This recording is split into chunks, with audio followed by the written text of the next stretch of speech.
What's going on, everybody? It's JB here with the first edition of a new series, JB's Football Weekend Review, where I review all the Premier League action that's happened over the last weekend. There's been wins for Arsenal, wins for Liverpool, another win for Watford, another good win there over Newcastle for Chelsea. Manchester United are struggling. Burnley really are struggling at the moment. We'll touch on that later in the video. Are 3 games in a week too much for the Clarets?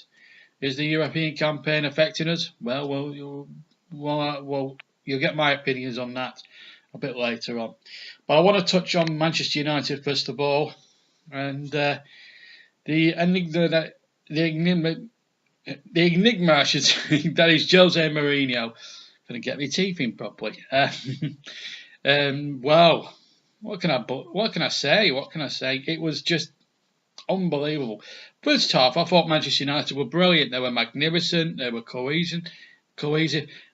And to be honest with you, they looked a different side first half last night to the team that I saw play against Leicester and against Brighton the other week. I thought they looked a completely different outfit. They looked up for it. They had more cohesion. Lukaku should have scored with an open goal. And then all of a sudden, half-time came and went, and United as a squad just fell to pieces. You couldn't tell the two; they were the same team. You couldn't tell the two performances alike. It was just, I don't know. It was just everything that went wrong could go wrong. Harry Kane scored, and then Lucas Moura got 2 for Spurs, and they completed a deserved victory at the end of it because they absolutely outfoxed United in every department second half. United had their chance in the first and somehow and try to miss out on that opportunity. And you just wonder now, is he a dead man walking? Is the prestige of being Manchester United manager weighing too much for even a great like Mourinho? Listen, I say great. He was a great in his time at Chelsea and at Inter Milan and Porto, and he was winning all the leagues and the European Cups and the like. But since he's gone to Real Madrid, there's just not been the spark there as there once was. I know he went on afterwards to win a league title with Chelsea and all that, but always after the third season, there's always something drastically wrong with the way he's coaching. Our team's finding him out all of a sudden after 3 years at one club. Is he the right man for Manchester United? Do Manchester United need to sack him? There's also the problems with the Glazers and Ed Woodward. There's something not right at Old Trafford. I mean, you could tell that in the post-match interview last night when he tried to defend his record by saying that he's won more premierships out of the 20 managers than anyone else and than the other 19. You can say that until you're blue in the face, but the bottom line is United were soundly beaten last night. They haven't been at the races. They've lost 2 out of their first 3 matches. Now to them, now to a team like Manchester United that has spent £400 million in his 3 years there, that's a crisis as far as I'm concerned, because you're Manchester United, you're by name and by reputation the biggest club in the world, certainly one of the biggest clubs in Europe, on supporter base, on success. There's probably, with the exception of Juventus and Bayern Munich and Barcelona and Real Madrid and AC Milan, those clubs are the biggest clubs in the world. And Liverpool, of course, because they've won 5 European Cups. Just get that one in. They are the biggest, most supported clubs in the world. And the whole thing of Manchester United is a soap opera every week. And I think Mourinho doesn't know what his best team is. But I just don't want to detract to Spurs fans that might be watching. Tottenham fans, your team, you should have had a penalty first half as well. So those 3 goals probably were justice done, really, in that respect, because I felt Spurs at 0-0 in the first half. Coming towards the end, I think it was with about 5 minutes of the first half to go or something, they had a penalty, a cast-iron penalty waved away by the referee when Jones clearly shoved Kane to the ground. Should have been a penalty kick. But they made up for it in the second half, and great header from Kane, two well taken goals by Lucas Moura.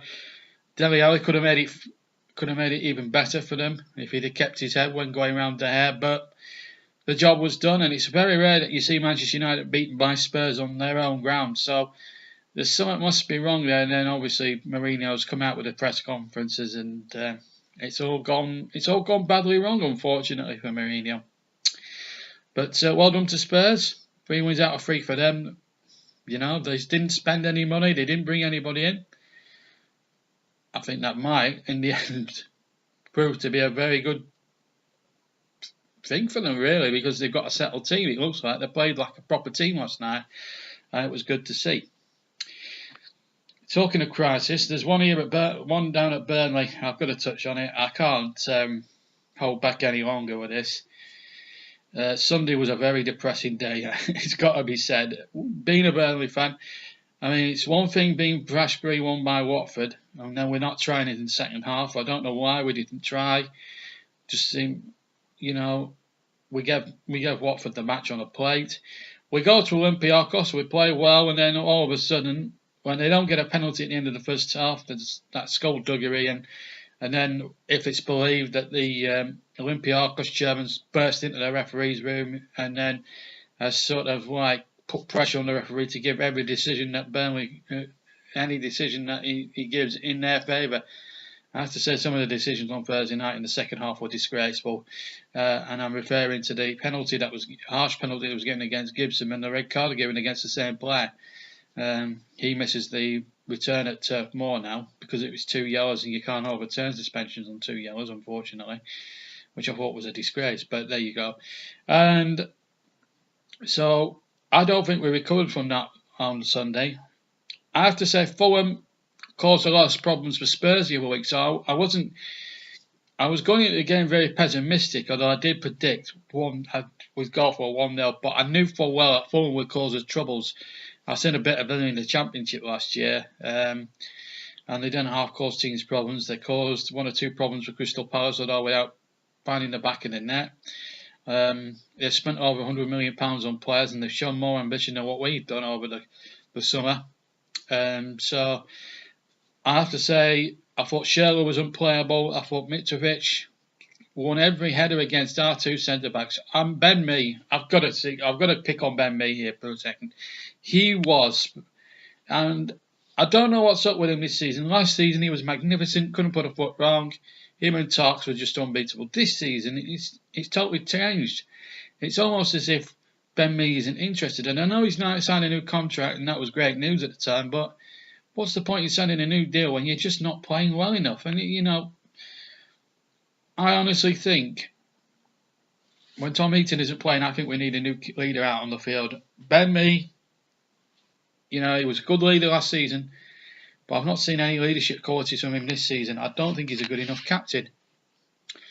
I honestly think he's got a bit too big for his boots now because he's Mr. Billy Big Time, because he's now become Burnley captain, because Tom Heaton's on the bench, because Joe Hart's playing in the goals and stuff. Ben Mee needs to be stripped to the captaincy. Give it to somebody like Jack Cork or Ashley Barnes, someone who can lead or fight on the field. I've seen no fight from Ben Mee. I'd give it Tarks even. I mean, I saw more spirit in James Tarkowski than I did with Ben Mee. And that's saying a lot, isn't it? I mean, give Fulham their fair dues. It could have been 6-2 in the end. But there's also the problem we got there with Europe. Now, it's brilliant that we're playing European football. Fantastic, you know. You know, we might not even get to sample it again in our lifetime. But we have to we're at a crossroads here. Do we go for it on Thursday, or do we just accept an aggregate defeat, go out the Europa League, and concentrate on the league? Because, you know, one's got to give, and quite honestly, we can't keep playing Thursday, Sunday, and a lot of people, you know, I mean, Daci's trying to keep it in-house, but it is really hard, and, you know, we battled well, but in the second half, Fulham just outplayed us, and as I said, they could have won by 5 or 6. Schürrle could have had a hat-trick, Mitrovic could have had a hat-trick. It was just that sort of day, really. But it also comes down to the chairman's lack of ambition, and I've got to tell you now, Mike Garlick needs to go for the good of the club. Listen, he's done well for us, he's done well, you know, and he's a local man, but if he loves the club enough, he has to go and give it to somebody that's prepared to give it a real push, because we need. And listen, I don't want us to overspend and end up like a Leeds United or whatever, but you know, to get only 3 players in We've already got a fair-bred squad. Knowing that we've got European football on top of that, we needed at least 6 bodies in this summer. We only got 3. Now, I don't know what the recruitment team were up to, but they were up to something. More than likely, Dave Baldwin, he'd be up to no freaking good, quite honestly, and I'm absolutely furious about that. They can hide behind the finances and all they want. The truth is, we win £150 million each year for staying in the Premier League, in prize money, TV revenue, etc., etc. Now, the chairman can be worth £50, £60 million, but we're winning nearly £200 million a season. So to put £100 million towards to a transfer and wages kitty is not exactly breaking the bank. And that's the infuriating part of it. We could have had a much better go. You see people like Fulham and Wolves having a real goal to stay in the Premier League. And I think the way, on the evidence I've seen of Fulham, I think they'll stay up very comfortably. So will Wolves. We've got a goal there in the next couple of weeks as well. I don't know. It's going to be a long old season for Burnley, but we need to the way the board have asked about this summer, we're now faced with a crossroads here. Do we stick and go for the both competitions, knowing that we've got a threadbare squad, or do we twist and take an early exit from Europe to help with the league form? Because let's face it, the league form is pathetic, really. We just haven't, apart from Southampton when we should have won the game, we didn't finish. Chris Wood looks an out of sort of lad. You know, I can't put my finger on it. And we need to stop going 4-5-1 as well. Jeff Henrik is not a number 10. He's a box-to-box midfielder. Enough's enough. Anyway, I'm going to move on from there. But Burnley need to book up their ideas or it could be a long old season for us. Really. Anyway, Liverpool, back on form. Commentated on them against Brighton the other day. Brighton should have had a point, really. But Liverpool, they're winning games. They're not playing as well as they'd love to play. I'm sure Jurgen Klopp will admit that. But they're getting the job done. They're getting the results and they're getting the wins. And the important thing is, they're winning games. And I think Liverpool are going to challenge City now. They're above City at the moment. It's early days yet, but that looks pretty good. Manchester City, well, they'll be disappointed they dropped 2 points against Wolves. Wolves are going to be a tough team, I think, out the 3 promoted teams this year. I think they're going to be the toughest team. You look at the players they've got. They could easily, with that squad, finish top 10, and that's no exaggeration. Although the legitimacy of their first goal would come all into question. I think that's a handball by their lad on the opening goal. But City should have won the game, really. They hit the bar 4 times. I think they hit the post once as well. Aguero, I think, hit the woodwork several times. You know, it was just one of those days. They did get an equaliser, and I think if Aguero's free kick had gone in the 95th minute, I think Man City would have deserved to win. But Wolves play well themselves. They played a part in a really good game of football and deserved to win. Deserved something out of the game, but Manchester City will feel that's 2 points dropped, and I would agree with Pep on that one. Chelsea, no problems in beating Newcastle, who are still in disarray with the Mike Ashley situation. Is Rafa's patience running thin? There's something going on at the ballroom up at Newcastle, but Chelsea, I didn't think they'd do well this season. They're proving me wrong, so away. Sarri's got them playing here. They got a battling 2-1 win against Newcastle. As for Watford, they've won again.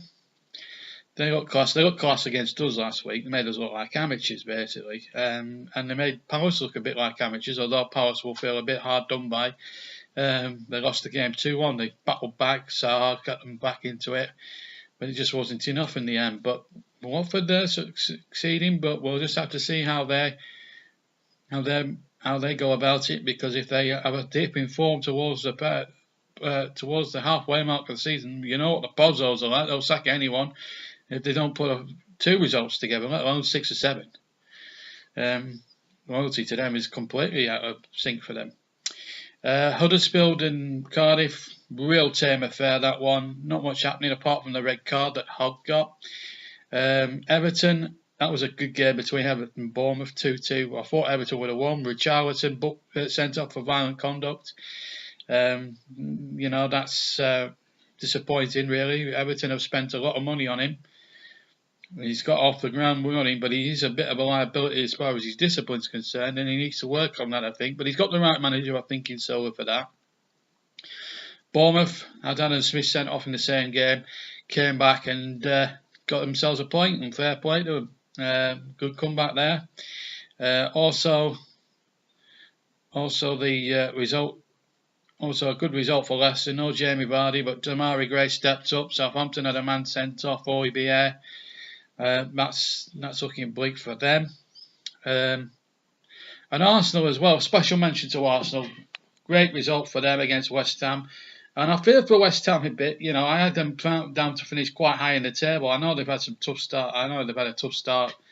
2 of their first 3 games being against top quality opposition, but I would have expected them to beat Bournemouth last week. Is that London Stadium problem weighing on the team? I honestly think they have. I mean, they've got a good manager there. They've bought well. They've recruited well. They need to blend something in quick because obviously they're going to be in for a long old season if they don't. So there we go. But I hope that. So that really brings us to the end of the review for the first week. I hope very much you've enjoyed it, everybody. And I'll be back around about the same time next week with another one.